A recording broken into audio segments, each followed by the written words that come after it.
দ্বিতীয় শুভেচ্ছা জানিয়ে কয়েকটি কথা বলি।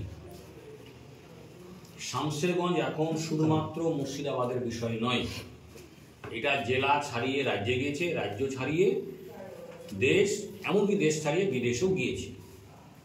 কিন্তু দুর্ভাগ্য এই দেশের মিডিয়ার একটা বড় অংশ, যাদেরকে আমরা গদি মিডিয়া বলি, তারা এই শামশেরগঞ্জের ঘটনাকে পুরোপুরি পরিকল্পিতভাবে, ইচ্ছাকৃতভাবে ষড়যন্ত্র করে মিথ্যা প্রচার করছে, যাতে করে মুর্শিদাবাদের মানুষের একটা দুর্নাম হয় স্থায়ীভাবে।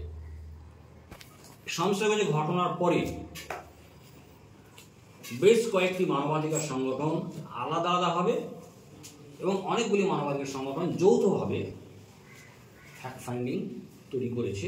তার মধ্যে বন্দিমুক্তি কমিটি একটা। সমস্ত মানবাধিকার সংগঠনের রিপোর্টের মধ্যে এমন কিছু বিষয় আছে যেগুলো সবার ক্ষেত্রে কমন আছে, কমন ফাইন্ডিংস ধরা পড়েছে।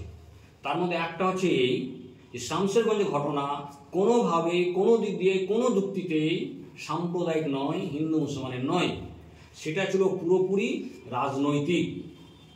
দ্বিতীয়ত যে ফাইন্ডিংস ধরা পড়েছে সেটা হচ্ছে এই, মুর্শিদাবাদ জেলায় বিজেপি এবং বিজেপির সাথে যাদেরকে আমরা বলি সংঘ পরিবার বা আরএসএস, তাদের একটা দীর্ঘ পরিকল্পনা ছিল, আছে, যে মুর্শিদাবাদে কীভাবে একটা বড় রকমের সাম্প্রদায়িক দাঙ্গা লাগানো যায়, যাতে আগামী 26শে যে বিধানসভা নির্বাচন, সেই নির্বাচনে হিন্দু মুসলমানের মেরুকরণ ঘটানো যায়।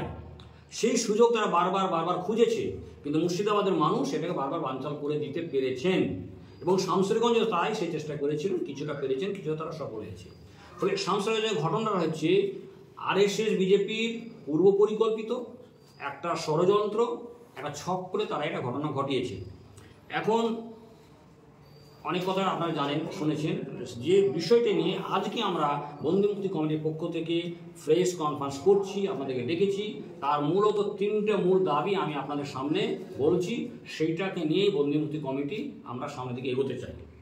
প্রথম হচ্ছে যে যখন ঘটনা ঘটে 11 তারিখ এবং 12 তারিখ, ওই এলাকার সমস্ত জনসাধারণ বারবার অভিযোগ করেছেন সমস্ত মিডিয়ার কাছে, সমস্ত পুলিশ প্রশাসনের কাছে এবং সমস্ত রাজনৈতিক দলের নেতাদের কাছে, যে আমাদের কাছে এসে যারা গুলি মেরেছে, রাতের অন্ধকারে যারা আমাদের বাড়িতে জোর করে বাড়িঘর ভেঙে ঢুকেছে, যারা মহিলাদের গালিগালাজ করেছে, মহিলাদের গায়ে হাত তুলেছে, তাদের একটা অংশ বিএসএফের মতো দেখতে, কিন্তু তারা বিএসএফ নয়, তারা আরএসএসের গুন্ডা। এই ছিল তাদের অভিযোগ।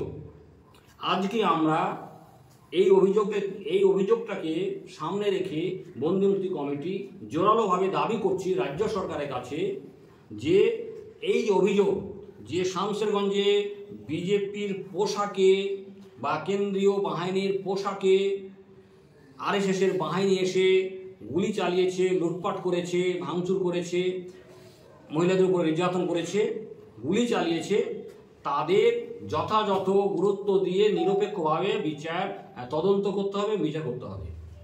দ্বিতীয় অভিযোগ যেটা, এবং এই অভিযোগটাকে আমরা মনে করছি 100% সত্য, আমাদের হাতে সে তথ্য আছে, ইতিমধ্যে আপনারা শুনলেন, যে এখনো পর্যন্ত প্রায় পৌনে 400 খানা এফআইআর হয়েছে।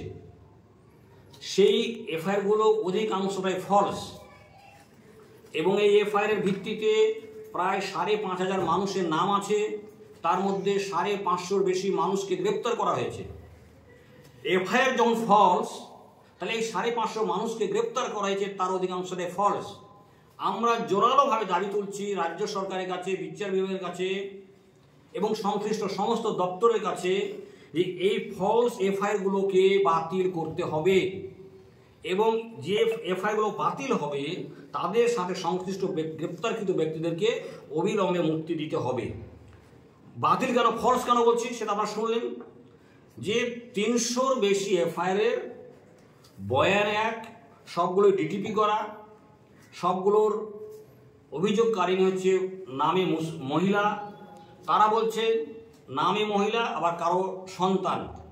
মহিলা বলছে যে আমার স্ত্রী আমাকে টেনে নিয়ে গেলেন, মানে একজন মহিলা বলছেন যে আমার স্ত্রী আমাকে টেনে নিয়ে গেলেন, মানে মহিলার স্বামী হচ্ছে মহিলা।